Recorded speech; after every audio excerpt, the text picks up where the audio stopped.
Contexto Geral Entrevista, o físico, PhD em Ciências Atmosféricas, professor da UES, especialista em mudanças climáticas, Alexandre Costa.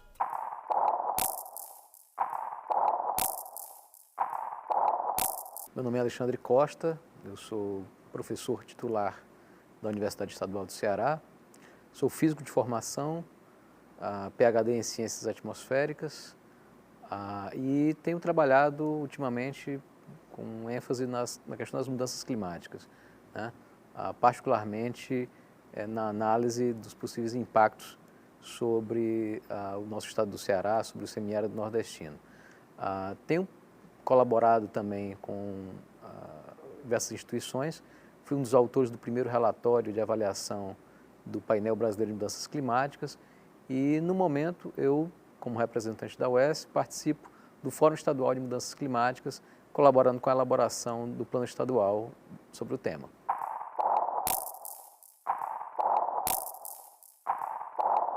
O panorama do clima mundial, ele realmente não é nada alvissareiro, né? Já de há muito tempo, a comunidade de cientistas do clima vem alertando para o risco de mudanças climáticas perigosas em função do aumento da concentração de gases de efeito estufa na atmosfera. Como nós sabemos, a atmosfera terrestre, por conter esses gases, são gases minoritários, como o dióxido de carbono, o metano e o óxido nitroso, mas por conter esses gases, ela retém uma parcela da energia que chega a partir do Sol e que deveria ser irradiada para o espaço na forma de calor. Esses gases de efeito estufa aprisionam uma parcela dessa energia e, obviamente, quanto maior a concentração desses gases na atmosfera terrestre, maior será a parcela dessa energia que fica retida, fica presa no sistema climático terrestre. Obviamente, o processo recente de emissões de gases associadas às atividades humanas, principalmente desde o início da era industrial, tem aumentado sobremaneira a capacidade de retenção de energia por parte da atmosfera terrestre. Só para você ter uma ideia, a concentração atmosférica de CO2, que era de 280 partes por milhão antes do início da era industrial, agora ultrapassa os 400. Isso, obviamente, implica que nós estamos diante de um desequilíbrio energético em escala global. Mais exatamente, e essa conta a ciência do clima ela fez de forma muito tranquila, o desequilíbrio energético planetário é tal que a cada segundo acumulam-se, em termos de calor, o equivalente a 4 bombas de Hiroshima por segundo, né, na atmosfera terrestre em função do excedente de gases de efeito estufa. As consequências são diversas.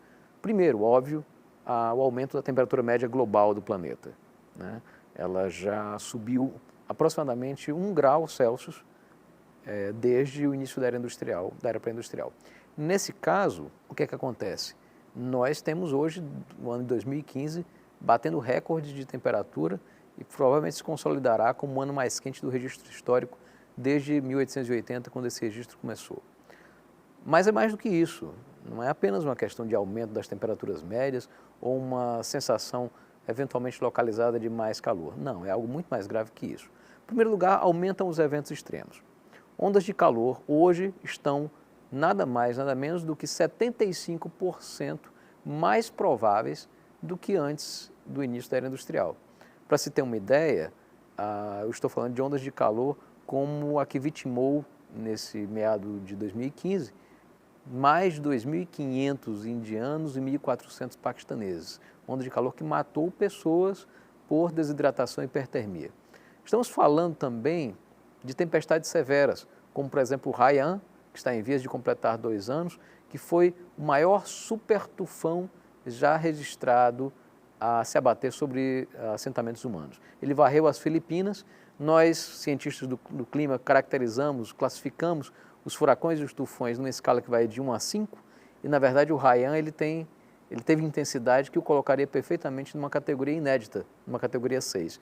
O resultado foram mais de 6.000 pessoas mortas, mais de 500 mil de desalojados e capitais de província tendo a sua infraestrutura de água potável, energia, comunicações completamente destruída. Estamos falando também de incêndios florestais.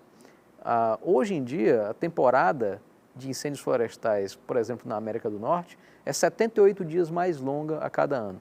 E este ano, surpreendentemente, até o Alasca ardeu em chamas de forma inédita, após passar vários dias com umidade muito baixa e temperaturas acima de 30 graus Celsius.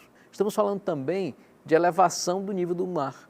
Apesar de, no momento, a estimativa é que os oceanos subiram apenas cerca de 30 centímetros em relação ao início da era industrial, isso já é suficiente para trazer impactos, pois isso se dá de maneira desigual em relação às regiões litorâneas do mundo.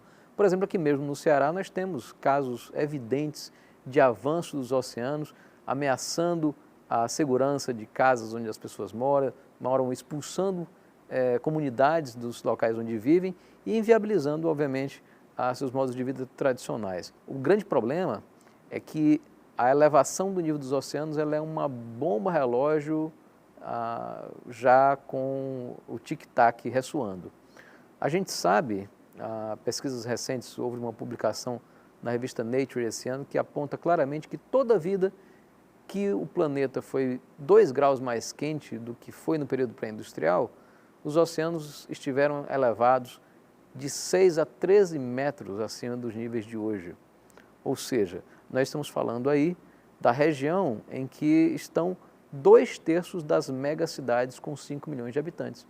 Estamos falando de uma elevação do nível dos oceanos capaz de submergir completamente países insulares como Tuvalu, Vanuatu, Tonga. Estamos falando de uma possível calamidade humana, uma grande catástrofe, que é o desalojamento de cerca de 100 milhões de pessoas que moram em Bangladesh. Bangladesh é um país extremamente populoso e que tem grande parte do seu território abaixo de 5 metros do nível do mar. Então nós estamos falando de um conjunto de possíveis impactos sobre a humanidade que são de grande monta. Estamos falando também do desequilíbrio em vários ecossistemas. Um dos aspectos mais importantes dos últimos e mais recentes estudos paleoclimatológicos, ou seja, do clima do passado, é que eles evidenciam que não há calota polar estável com mais de 400 ppm de CO2 no hemisfério norte. E, na realidade, com mais de 600 partes por milhão de CO2 na atmosfera, não há registro de calota polar estável no hemisfério sul, ou seja, na Antártica. Nós estamos falando, portanto, do risco do derretimento de grandes... eles funcionam como uma espécie de aparelhos de ar-condicionado para o planeta. As superfícies de gelo elas têm uma importância muito grande na regulagem do clima global. Estamos falando de alterações de correntes oceânicas. Estamos falando, inclusive, de modificações no pH oceânico, ou seja, no grau de acidez dos mares. Óbvio, se você tem CO2 em superabundância na atmosfera, parte desse gás em excesso se dissolve nos oceanos. De fato, oceanos e biomas terrestres e solos sequestram cerca de 57% do CO2 que chega à atmosfera na forma de emissões. A consequência sobre os oceanos, no entanto, é terrível, porque isso modifica as suas propriedades físico-químicas. O CO2, ao se dissolver na água, ele produz ácido carbônico e aí libera ali íons H+, tornando a água mais ácida. Ora, acontece que o pH dos oceanos, que tipicamente é alcalino, ele é fundamental para a subsistência de seres vivos que dependem da fixação de uma substância que a gente chama de carbonato de cálcio. Aí eu estou me referindo aos moluscos, a todos os seres que possuem conchas, estou me referindo a corais, estou me referindo a equinodermas, como as estrelas do mar, estão sob ameaça. Então nós estamos falando, quando a gente fala da acidificação oceânica, a gente está falando de uma ameaça séria, não só a esses seres, mas obviamente a toda a teia de vida marinha que está conectada a eles. Alguns dos pequenos moluscos que habitam os oceanos frios são a base da cadeia alimentar. Sem eles não tem peixe, sem eles não tem a fonte primária de alimentação, por exemplo, de grandes cetáceos, das baleias, por exemplo, que habitam em torno do continente antártico. Então são alterações em proporções realmente muito aceleradas. Para se ter uma ideia, elas são consideradas 17 vezes mais rápidas do que a última grande mudança climática natural que a Terra sofreu, que foi a saída da era glacial há cerca de 12 mil anos atrás. Não há dúvidas, isso é importante que se diga, não há dúvidas nem mais razoáveis a respeito das causas do aquecimento global e das alterações climáticas globais. Nós hoje temos, inclusive, registros de isótopos de carbono que atestam que a origem desse excesso de gases de efeito estufa são emissões humanas, principalmente a queima de combustíveis fósseis, ou seja, petróleo, carvão e gás natural. Acrescentam-se a essas emissões de CO2 as emissões de metano, advindas de fontes diversas, que vão desde a chamada fermentação entérica, ou seja, a fermentação que é produzida no aparelho digestivo de ruminantes, até a decomposição do lixo e o tratamento de efluentes, como esgotos, etc. Somos também as emissões de óxido nitroso, que vem da decomposição de fertilizantes químicos. E a composição dessas emissões todas, claramente, né, é a causa fundamental dessas mudanças, que muito provavelmente não tem precedentes nos últimos 65 milhões de anos. Né? Nós estamos, portanto, lidando com alterações radicais no ecossistema global, nas condições de equilíbrio energético planetário, que podem realmente ser bastante perigosas para o futuro da humanidade e da biota terrestre tal qual a conhecemos.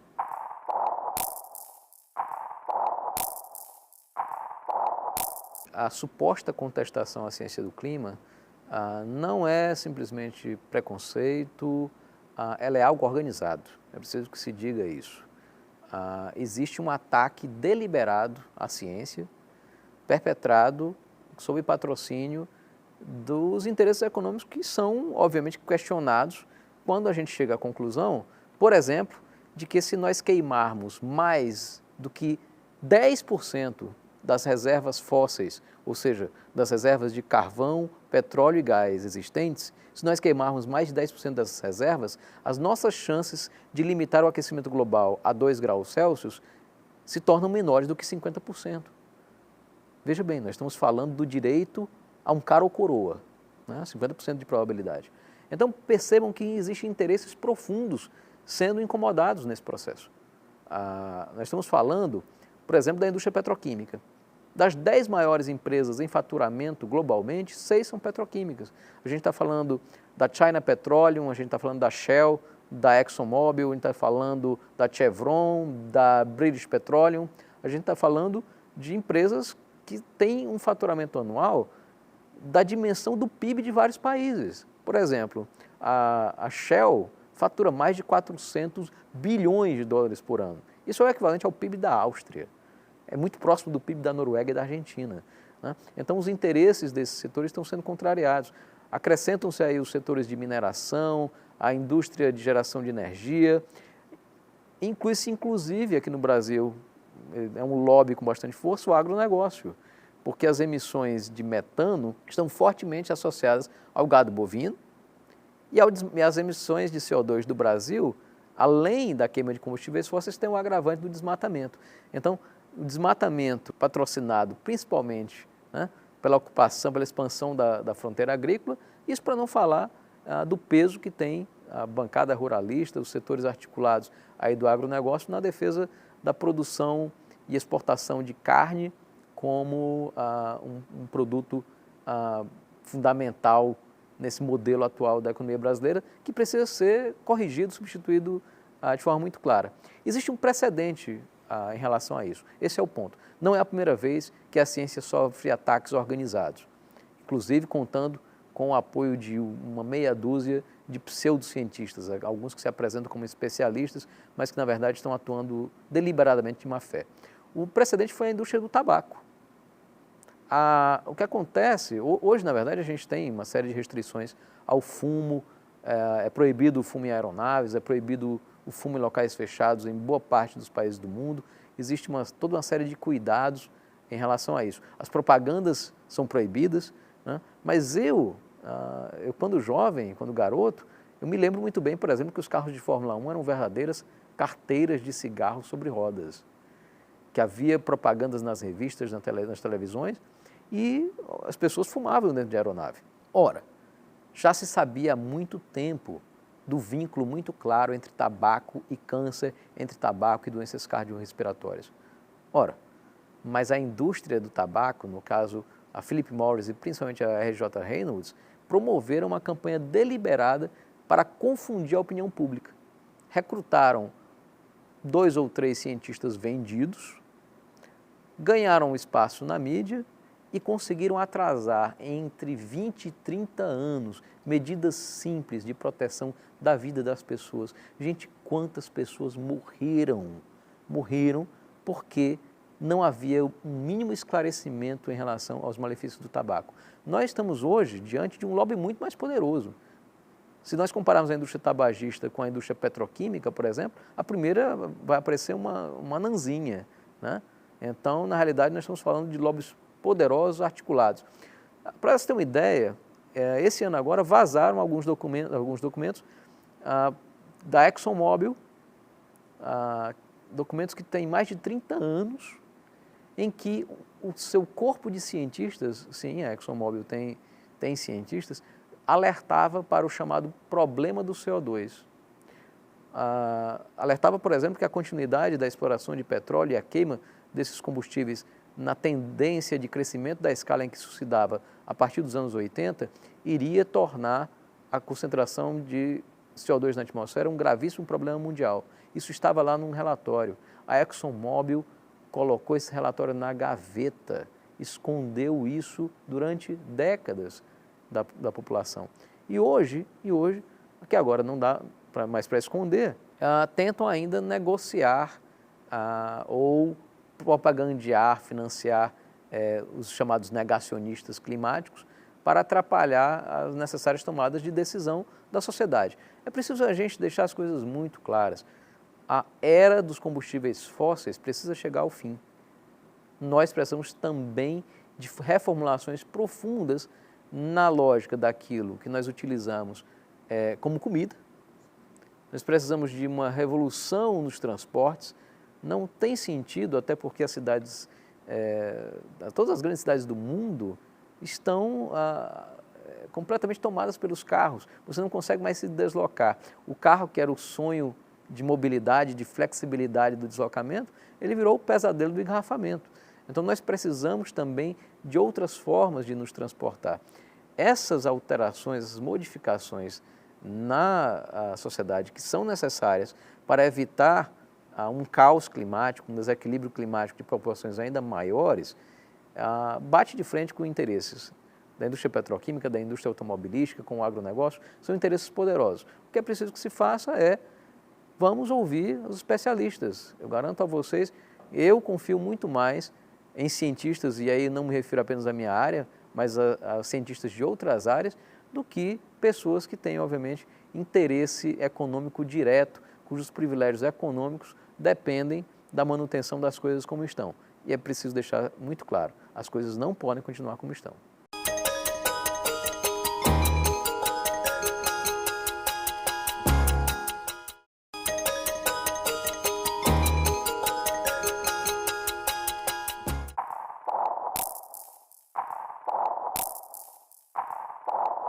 Nós precisamos chegar até 2050 com 80% das emissões de gases de efeito de estufa cortadas globalmente. Isso para que nós tenhamos chances reais de limitar o aquecimento global a 2 graus Celsius. Esse é um número fundamental. O outro número para que nós não ultrapassemos 445 partes por milhão de CO2, nós precisamos que 90% das reservas fósseis do petróleo, do carvão e do gás permaneçam exatamente onde estão, ou seja, intocáveis, sem virar CO2. Isso também é ponto pacífico na ciência. O Brasil é um dos principais emissores, mas com uma característica diversa da maioria dos outros países. Se nós considerarmos os Estados Unidos, a União Europeia, a China que hoje é o principal emissor, a Rússia e outros, a maioria deles tem como a fonte fundamental das emissões de gases de efeito de estufa a queima de carvão para geração de energia e a queima de petróleo e gás, né, para energia e transporte. Ora, no caso do Brasil, nós temos uma peculiaridade. 3 setores disputam o primeiro lugar. Não há uma clara predominância das fontes fósseis, da queima de combustíveis fósseis como o principal fator. No Brasil, a mudança no uso da terra, no caso o desmatamento, queimadas, responde por 37% das emissões. Em segundo lugar, vem o setor de energia.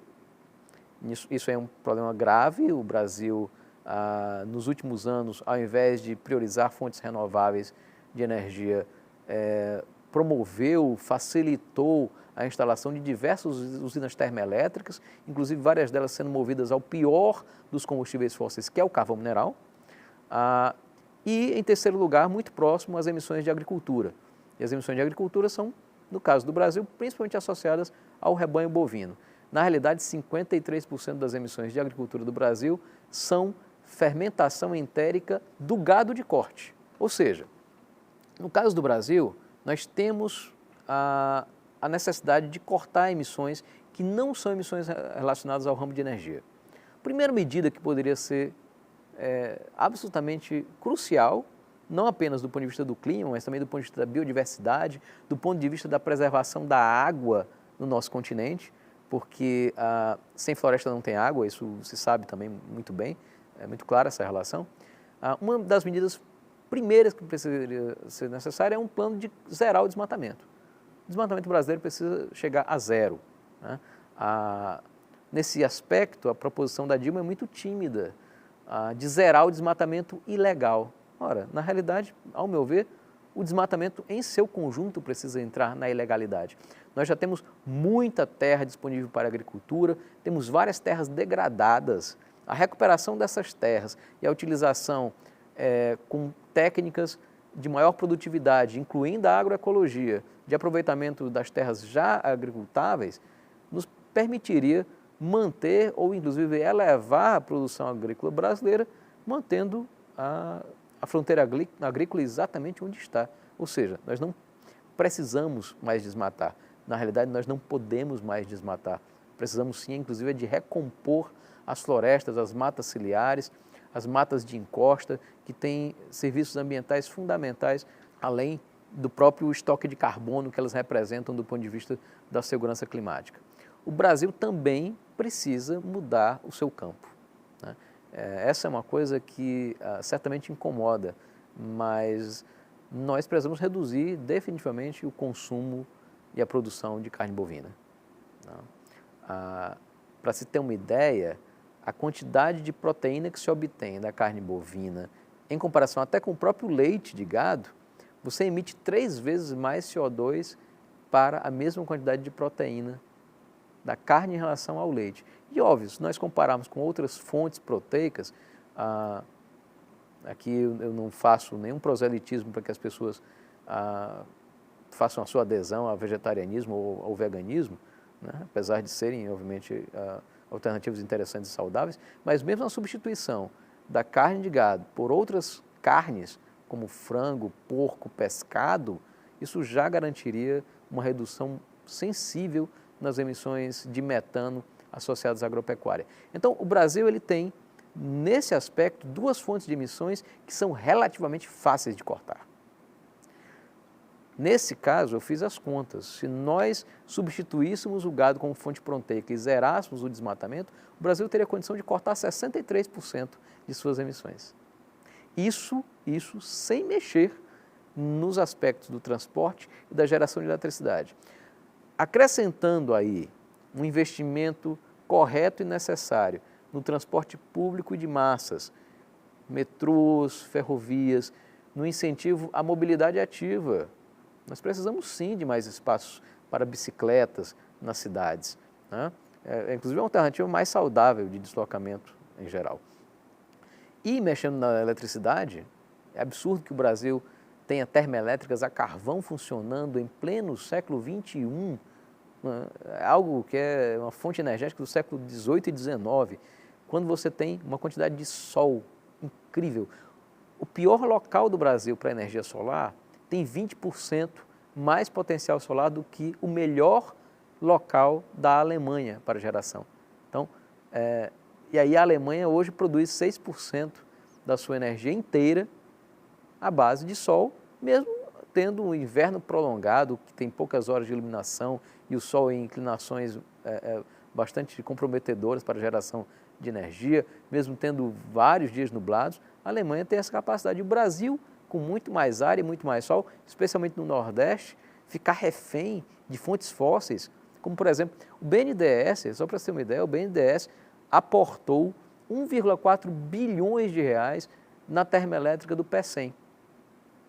Isso fora que os aportes de recursos que poderiam vir de outras fontes, inclusive dos próprios usuários. Mas se esses 1,4 bilhões fossem colocados em painéis solares, seria possível solarizar entre 200 e 300 mil residências de cearenses. Ora, é óbvio que nós também, se acrescentarmos, além do fim do desmatamento e das mudanças necessárias na agropecuária, deslocando a produção de fontes de proteína para fontes com bem menor impacto climático e com bem mais economia de água, se nós agregarmos a isso uma mudança na matriz energética, apostando principalmente na energia solar residencial, o Brasil tem plenas condições de cumprir até 2050 o requisito mundial de 80% de cortes nas emissões. É por isso que eu considero, nesse aspecto, o plano da Dilma muito tímido. Até porque o 37% em 2025 e o 43% em 2030 tomam como referência o ano de 2005. A maioria dos países tem usado 1990 como referência. Isso aí a Dilma copiou a manipulação de dados que o Obama fez, colocando 2005 também como referência para as emissões dos Estados Unidos. Ora, em 2005, o Brasil esteve muito próximo do pico das emissões. As maiores emissões brasileiras foram alcançadas em 2004. Foi o ano em que o Brasil mais emitiu gases de efeito estufa. Então, 2005 é muito próximo do pico. Na realidade, se nós tomarmos não 2005 como referência, mas 1990 ou o presente como referência para a redução das emissões, a gente vai constatar que os cortes do Brasil vão ficar muito pouco acima de 20%, o que em 15 anos é muito pouco. O Brasil pode fazer mais, o Brasil deve fazer mais.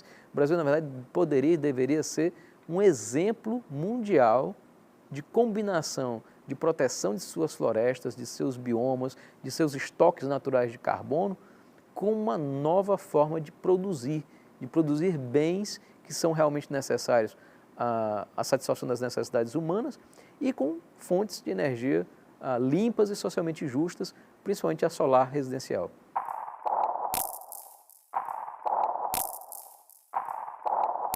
Globalmente falando, as contribuições voluntárias, o documento a que você se referiu da Dilma era justamente a chamada INDC, a contribuição voluntária do Brasil para a redução de gases, a ser apresentada em Paris, na COP21. O que nós temos de contribuições voluntárias do conjunto dos países está longe de resolver a crise climática. Na verdade, quando a gente faz o balanço, apesar de todos os países supostamente serem signatários de um acordo que prevê a limitação do aquecimento global em 2 graus, quando se faz as contas, o que eles colocam na mesa apenas nos tira da rota de um aquecimento catastrófico de 6 graus para o de um aquecimento ainda calamitoso de 3,5 a 4 graus. Não, isso não é suficiente. Johann Schellhuber, que foi o pesquisador da Universidade de Potsdam, que assessorou o Papa na elaboração da encíclica Laudato Si, diz claramente a diferença entre 2 graus e 4 graus de aquecimento é a civilização humana.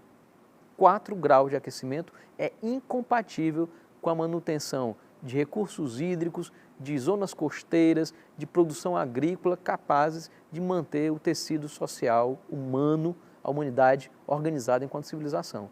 Tragédias como a da Síria, motivada primariamente pela guerra imperialista em busca de petróleo, é claro, mas agravada por uma seca recorde, infelizmente podem se tornar a regra num mundo com o clima fora do equilíbrio. Então, é preciso que se diga o seguinte: as contribuições voluntárias estão insuficientes.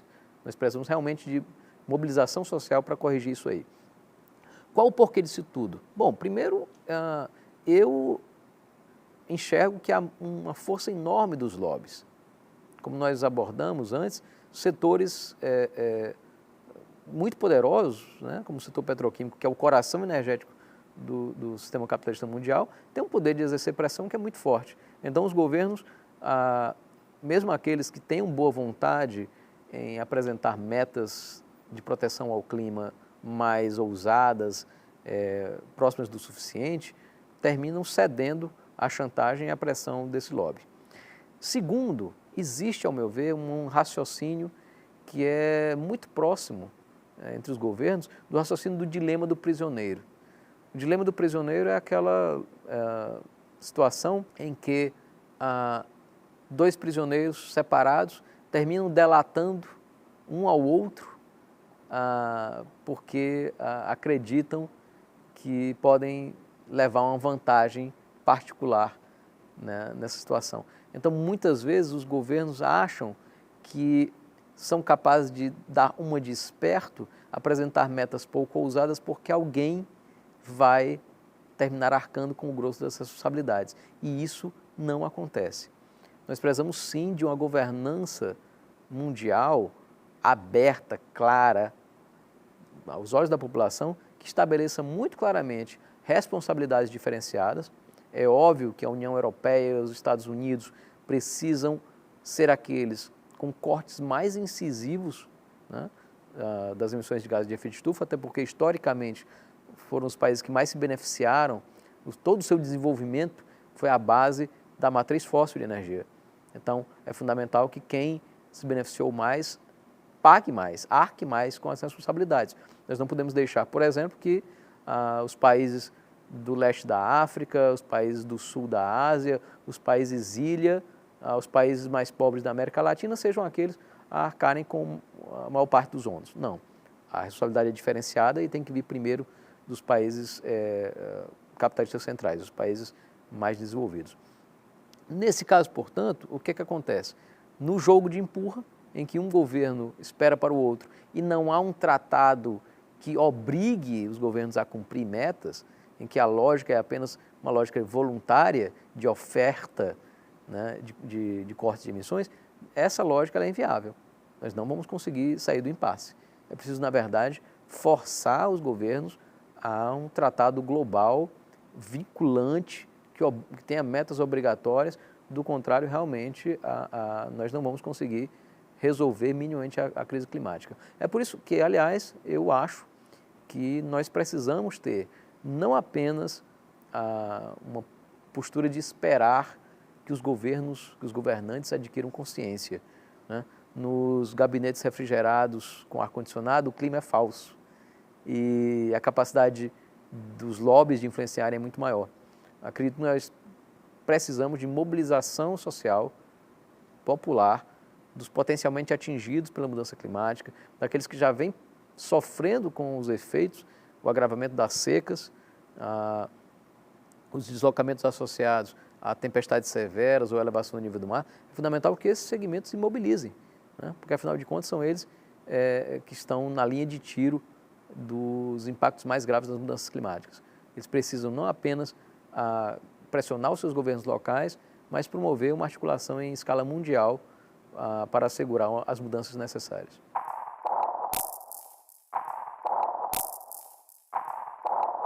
Alguns irresponsáveis lançam mão do argumento de que conter as emissões de gases de efeito de estufa é apenas um plano, uma conspiração dos países ricos para, aspas, impedir o desenvolvimento dos países pobres. Muito pelo contrário, né? Na realidade, são duas questões aí. A primeira é fundamental colocar que não é possível reproduzir o padrão de vida dos países capitalistas centrais, especialmente o dito American Way of Life, né, para todo mundo. O planeta Terra não tem biocapacidade para sustentar 7 bilhões de pessoas com o padrão médio dos Estados Unidos. É impossível. Na verdade, com 2 bilhões de estadunidenses, nós já utilizamos toda a biocapacidade terrestre, toda a capacidade da Terra de renovar os seus recursos. Então, não dá, não tem cabimento, é impossível. Aí a grande questão é, Nesse caso, não é injusto o que nós temos? Alguns terem direito a um padrão de vida mais elevado e outros não? Claro que é. Mudança climática tem tudo a ver com desigualdade. Então, nesse aspecto, é preciso nós digamos muito abertamente, as economias dos países capitalistas centrais terão de decrescer. É necessário um padrão de vida, um padrão de consumo médio inferior aos desses países capitalistas centrais, né? Isso, obviamente, impacta parcela significativa de suas populações, mas impacta, sobretudo, os mais ricos, né? A ostentação, o consumismo, toda a lógica de obsolescência programada, de produção de bens fúteis e descartáveis, tudo isso precisa realmente virar coisa do passado. Já quanto aos países pobres, que são exatamente os mais vulneráveis às mudanças climáticas, é preciso que se diga, né, que as secas se abatem de forma muito mais dura sobre a Síria, sobre o Nordeste brasileiro, do que sobre países com maior grau de resiliência. Então, nesse aspecto, o que é que os países menos desenvolvidos podem e devem reivindicar? Primeiro, devem reivindicar um outro modelo de desenvolvimento. Nós podemos sim nos desenvolver, né, garantir a satisfação das necessidades das pessoas, sem precisar enveredar pelo caminho falido, pelo beco sem saída dos centros do capitalismo, que apenas incentivaram o consumismo, né, uma lógica predatória em relação ao meio ambiente e que, no final das contas, não satisfaz as pessoas. Essa é uma coisa também que é impressionante. Nós precisamos, talvez, trabalhar sobre esse aspecto com outros paradigmas de satisfação pessoal, né? A lógica que muitos chamam de o bem viver, né? Ao invés de encontrar na satisfação das necessidades de consumo, necessidades artificialmente criadas, a origem da felicidade, né? Realmente isso também precisa ficar para trás. Por outro lado, é preciso também que a gente debata nas sociedades menos desenvolvidas a questão da desigualdade. Os ricos, especialmente os muito ricos desses países, têm um padrão de vida comparável aos multimilionários, aos extremamente ricos dos países capitalistas centrais. E, obviamente, não se pode imaginar que isso seja sustentável, que isso seja compatível com um planeta com recursos limitados. Então, de novo, tanto na escala internacional quanto na escala de cada uma das sociedades, a questão da desigualdade precisa ser atacada. Desigualdade social é algo que é incompatível com a estabilidade climática. Então, nesse aspecto, a solução das crises ambiental, climática e social, econômica, na verdade, a raiz da solução dessas duas crises é uma só, né? Nós precisamos superar essa lógica de superprodução baseada nesse tipo de produto, né, descartável e fútil, que demanda matéria, que demanda energia, que consome água e que leva à emissão de gases de efeito estufa. A superação desse paradigma é fundamental para que a humanidade realmente reencontre a sua capacidade de reharmonização com a natureza.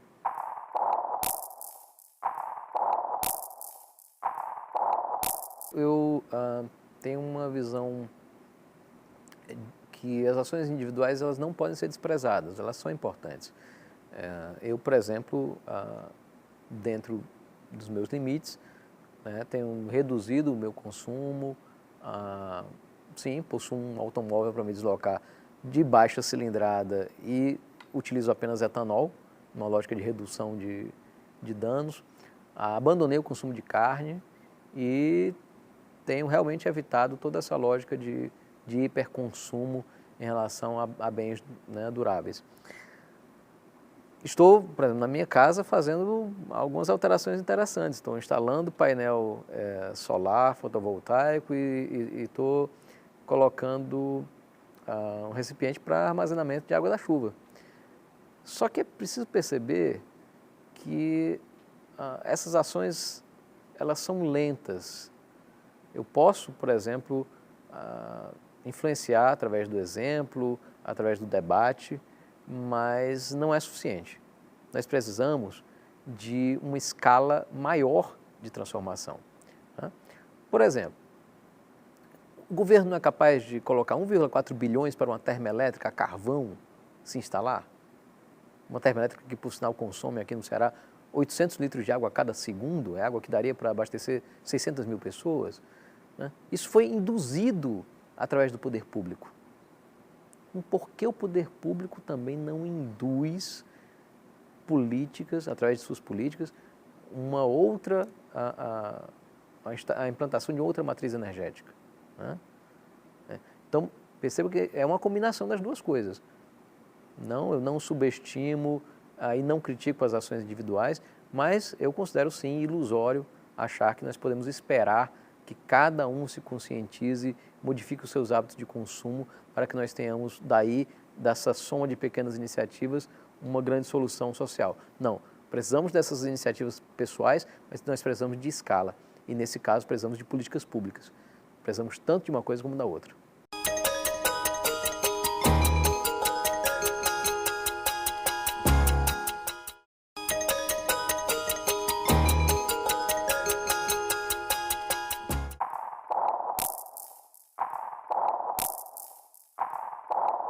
Na verdade, o campo ele foi profundamente alterado, né, numa lógica de produção industrial mesmo do alimento.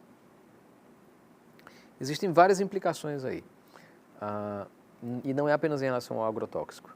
Né?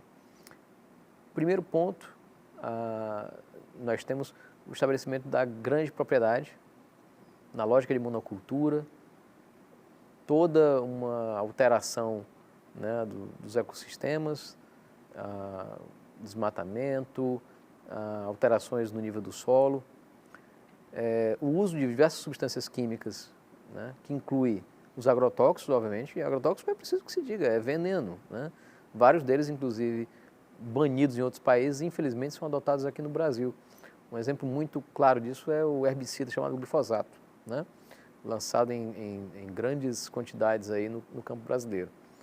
Temos também os fertilizantes químicos, a maioria deles fertilizantes nitrogenados, que tem uma proporção enorme de nitrogênio, portanto, de tal sorte que hoje nós colocamos globalmente no solo 2,5 vezes mais nitrogênio do que todas as bactérias fixadoras. É uma coisa realmente impressionante. Daí, com a quantidade excessiva de nitrogênio e fósforo que é colocado nos solos, é muito comum se ter o quê? A eutrofização de corpos d'água. Esse excedente ele é transportado pela chuva, é carregado do solo para aquíferos, para rios, etc. E, eventualmente, o que você tem? Você tem aquelas explosões, né, de algas e bactérias que eliminam outras formas de vida, comprometem a qualidade da água, às vezes é água que pode ser utilizada para abastecimento humano e tem a sua qualidade deteriorada em função do processo de eutrofização. E aí, claro, né, nós temos também um outro debate importante, que é o debate da transgenia. Toda essa lógica da grande agricultura mecanizada, ela precisa de uma contraposição. E os movimentos sociais, os movimentos camponeses, têm, ao meu ver, debatido com bastante progresso uma alternativa que se mostre viável. A grande agricultura industrial mecanizada, com níveis de produtividade até mais elevados que a agroecologia. Né? Ou seja, ao invés de você trabalhar na perspectiva de monocultura, de utilização dos recursos do solo de forma irracional, colocando até o limite, do abuso do uso dessas substâncias químicas, que tem matado insetos polinizadores, tem produzido uma série de desequilíbrios ambientais, a lógica da agroecologia é precisamente o oposto. Né? É o do convívio da nossa produção agrícola, da produção de alimentos, com os mananciais de água, com a biodiversidade. Né? Então, a busca de uma produção agrícola realmente sustentável também é crucial, não apenas do ponto de vista climático, né, do balanço do clima, como do ponto de vista da saúde humana e do ponto de vista da capacidade de alimentar as pessoas a longo prazo. A agricultura mecanizada, ela cria uma ilusão. Ela tem um aumento de produtividade rápido, pontual, localizado no tempo, mas por conta dela exaurir os recursos, contaminar o bioma, a longo prazo, ela na verdade termina produzindo terras inférteis. Então, como é que a gente consegue alimentar 7 bilhões de pessoas numa lógica que, ao invés de garantir sustentabilidade a longo prazo, apenas gera pulsos de alta produção e deixa um cenário de terra arrasada, né? Então, nós precisamos realmente repensar totalmente a produção agrícola, a produção de alimentos em escala mundial e, em particular, aqui no Brasil.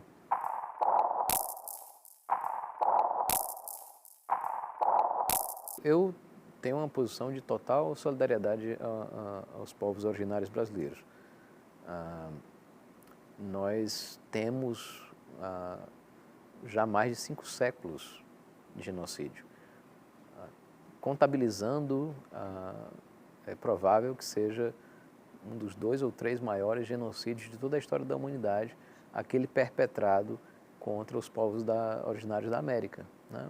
De norte a sul do continente. Especificamente no Brasil, aliás, as terras indígenas, fazendo o link com o debate anterior, eu devo lembrar uma coisa: as terras indígenas da Amazônia, mesmo muitas vezes atacadas pela indústria de madeireiras ilegais, ainda assim, as terras indígenas elas emitem 25 vezes menos CO2 do que as terras não indígenas. Cada quilômetro quadrado indígena tem uma pegada de carbono 25 vezes menor do que o quilômetro quadrado não indígena. Então, a primeira coisa que a gente precisa entender é que, além das unidades de conservação, as terras indígenas são uma excelente estratégia de preservação dos nossos estoques de carbono. Então, uma política de segurança climática deve contemplar a garantia das terras para os povos originários. A demarcação das terras indígenas seria uma excelente política climática, né? Dito isto, é fundamental que a gente desenvolva campanhas junto à sociedade de denúncia do genocídio e de solidariedade aos povos. O caso do Brasil Central e da Amazônia, né, é cada vez mais crítico o quadro. Nós temos múltiplos ataques. Tem os ataques das mega-obras, patrocinadas pelo próprio governo, como Belo Monte, preciso que se diga. Nós temos todo o avanço, o empoderamento que o agronegócio, que os ruralistas tiveram nos últimos anos. Ao invés de nós apostarmos em soluções sustentáveis para o campo, o que é que se tem visto? Incentivos governamentais cada vez mais polpudos, mais gordos para o agronegócio. A gente teve cortes na educação, na saúde, em todos os setores sociais recentemente, mas o Ministério da Agricultura, controlado pelos ruralistas, pela Cátia Abreu, na verdade recebeu um aumento de orçamento. O empoderamento desse setor aumenta as condições de conflito no campo. O outro aspecto lamentável é a morosidade na demarcação das terras indígenas. Desde a Constituição de 88, estamos em vias de completar 30 anos, uma geração inteira de indígenas se foi sem que o cumprimento da Constituição fosse garantido. E nesse caso, os últimos governos, é lamentável isso, né, os últimos governos foram particularmente lentos na implementação das demarcações. Aqui mesmo no Ceará nós temos hoje uma série de conflitos que se desenvolvem. Muito recentemente os Tremembés foram atacados na tentativa de uma grande empresa, né, de turismo, de empreendimentos do exterior, a Nova Atlântida, né, que tentava pegar as terras indígenas para colocar um mega resort. Olha só o absurdo. Os Tremembés resistiram e, pelo que eu sei, avançaram no processo de demarcação de suas terras. Mas, recentemente, foram os Tapeba. Os Tapeba foram vítimas de ataques na sua terra, na terra retomada, que, na verdade, são terras de fato indígenas, que pela morosidade do governo não foi ainda oficialmente entregue a eles. Eu, nesse aspecto, me solidarizo totalmente com as iniciativas dos povos de garantirem uma demarcação feita na prática. Serve como mecanismo de pressionar o governo e serve, sobretudo, como mecanismo de garantir que eles tenham terra para plantar e sobreviver. Então, quero deixar claro, nós precisamos sim que a sociedade brasileira tenha consciência do papel, da importância que é defender os seus povos originários, lutar pela demarcação das terras indígenas e combater de vez o genocídio.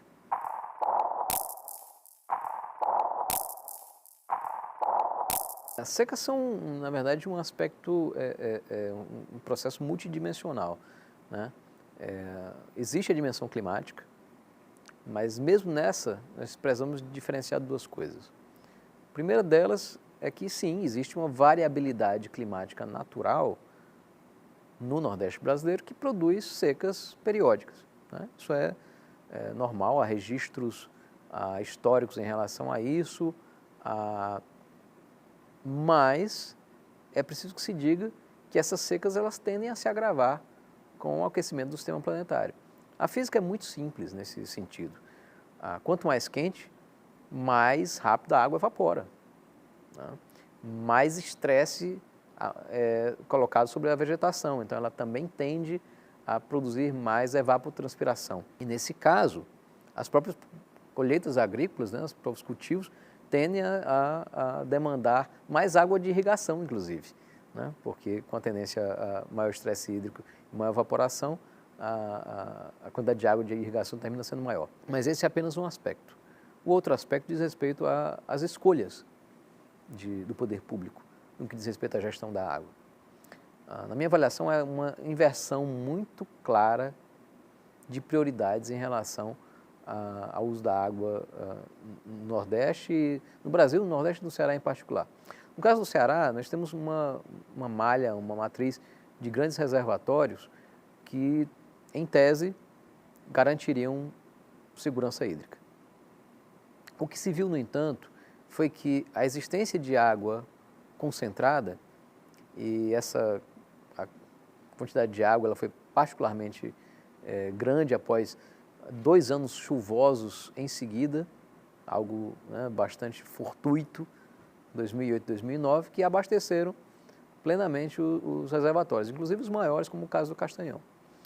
Ora, mas isso era uma situação excepcional, em primeiro lugar.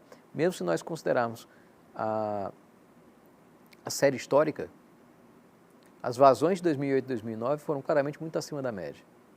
Nós não poderíamos contar jamais com a continuidade de vazões abundantes como aquelas, né? Mesmo retornando a um patamar médio, normal, histórico, a tendência é que os açudes começassem a perder água.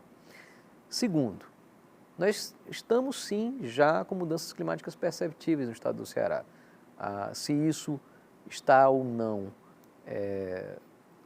como resultante das mudanças globais, ainda há incertezas. Mas é um fato, a FUNSEMI já constatou um aumento em 60 anos de 1,3 graus Celsius na temperatura média do estado e uma redução de pouco mais de 200 milímetros no total de precipitação. Nessas condições, então, a gestão dos recursos hídricos precisaria ser particularmente cuidadosa, zelosa. O que aconteceu foi justamente o contrário. Com um conjunto de grandes reservatórios cheios, a partir de 2008 e 2009, começaram a surgir uma série de outorgas de uso de água, tanto no setor agrícola quanto no setor industrial.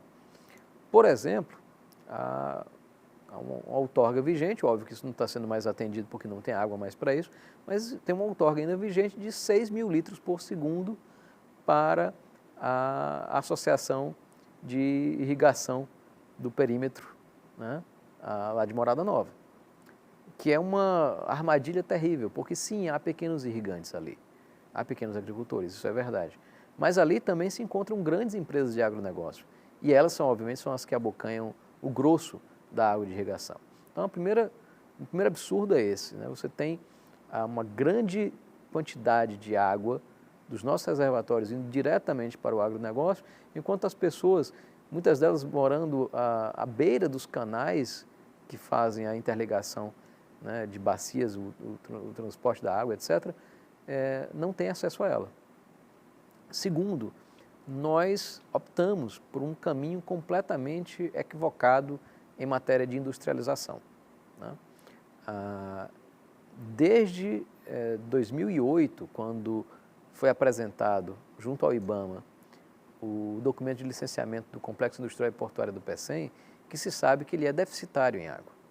Na realidade, instalando o conjunto das suas indústrias, havia cerca de 3,5 metros cúbicos por segundo de déficit, que só poderiam ser supridos através da transposição do São Francisco, que é a transposição de um rio que está morrendo, né? Ou seja, é uma alternativa que muito provavelmente se mostrará falsa, ilusória. Ora, hoje no complexo do Pecém nós temos termoelétricas funcionando, uma grande termoelétrica a carvão com 2 unidades, a antiga MPX, a Endesa, que é uma termoelétrica a gás do mesmo grupo econômico que controla a Coelce, né? Aliás, para mim é particularmente estranho que nós tenhamos produção por fontes fósseis que são poluidoras, são caras e distribuidora nas mesmas mãos. Eu acho isso, né, muito estranho, né, inadequado, para dizer o mínimo.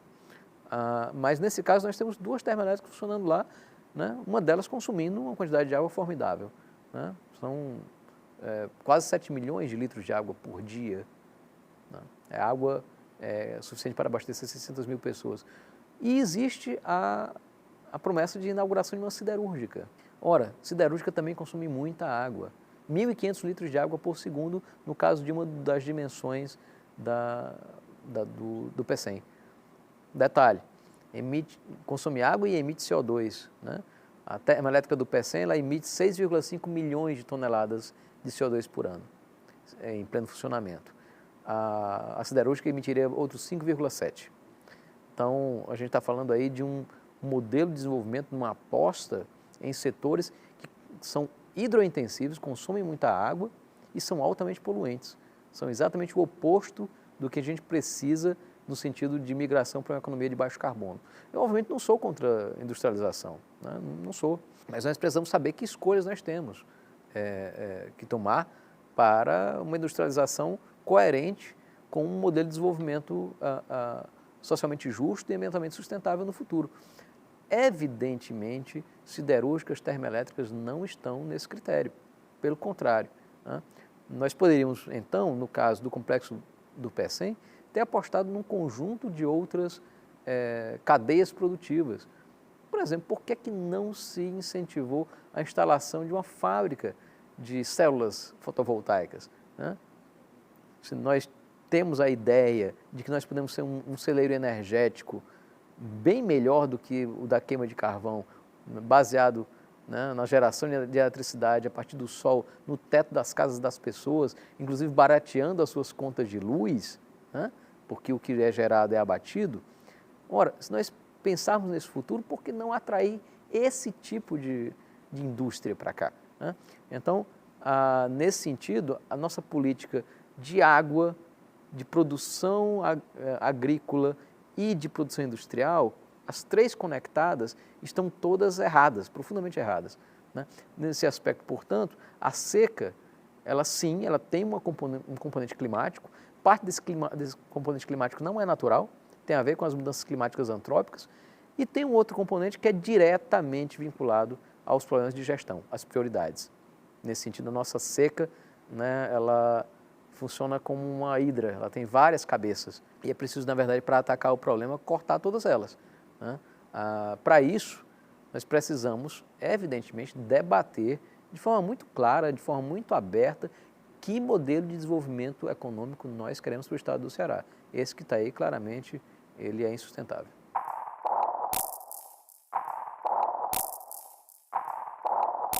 Nós estamos chegando aí em dezembro. Dezembro haverá exatamente a próxima cúpula do clima, a COP21 em Paris. Nela, os principais líderes mundiais estarão debatendo um tratado, né, a elaboração de um tratado sobre o clima, além das contribuições voluntárias. E é evidente, mas ficou muito claro, que por ser esta a 21ª vez que isso acontece, que não é possível simplesmente assistir, esperar, né, de braços cruzados, o desenlace de uma reunião como essa. Como já coloquei anteriormente, o peso, a influência dos lobbies econômicos é muito forte. E nesse caso, eu acho que nós precisamos apelar do ponto de vista da solução da crise climática, para a única solução que a história reservou toda a vida em que há uma grave questão colocada para a sociedade. Nunca houve mudança que não fosse, mudança real, profunda, que não fosse impulsionada por gente na rua, por gente mobilizada, por gente organizada e consciente.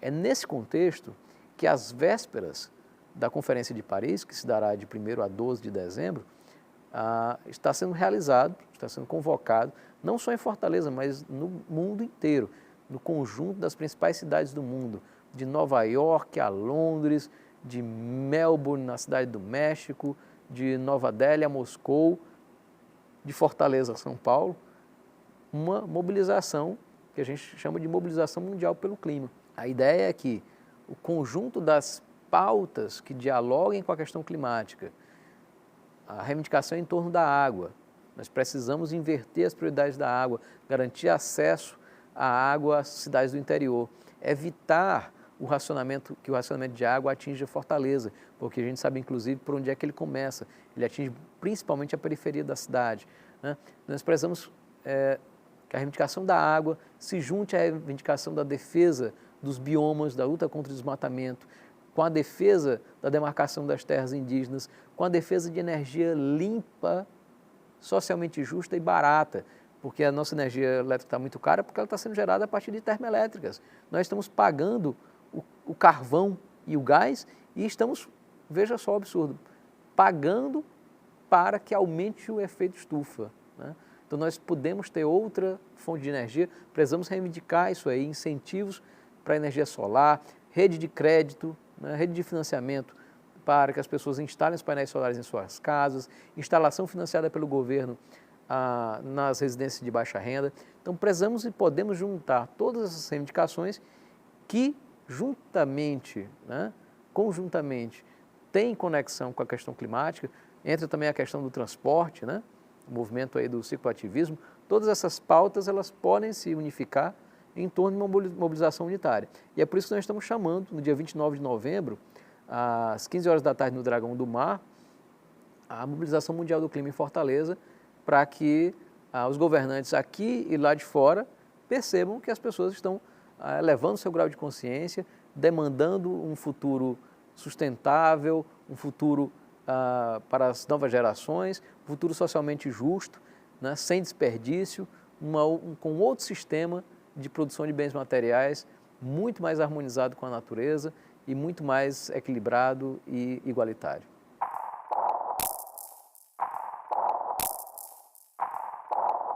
Poderia dizer, para encerrar, que nós estamos efetivamente, nesse século XXI, diante de um grande dilema civilizatório. A humanidade ela precisa atacar a questão da crise ecológica, da crise climática globais de forma madura, de forma clara, sem subterfúgios, sem ilusões, né? Nesse sentido, é preciso entender quão profundas são as modificações que nós precisamos operar e começar a operá-las efetivamente a partir de agora, né? Tanto na escala individual como a partir de uma ampla mobilização social que supere esse sistema, né? Uma coisa é preciso deixar bem clara, o modo de produção capitalista baseado nas fontes fósseis de energia, na acumulação de riqueza, no consumismo, no hiperprodutivismo, né, em toda essa lógica destrutiva, ele não tem lugar dentro de um planeta finito. Nesse sentido, acho que a mensagem que pode ficar é: nós vamos ter que mudar tudo. E para mudar tudo, nós vamos precisar, eu não digo de todo mundo, porque uns poucos têm privilégios ligados a esse sistema que os impedem de avançar, mas nós vamos precisar de quase todo mundo.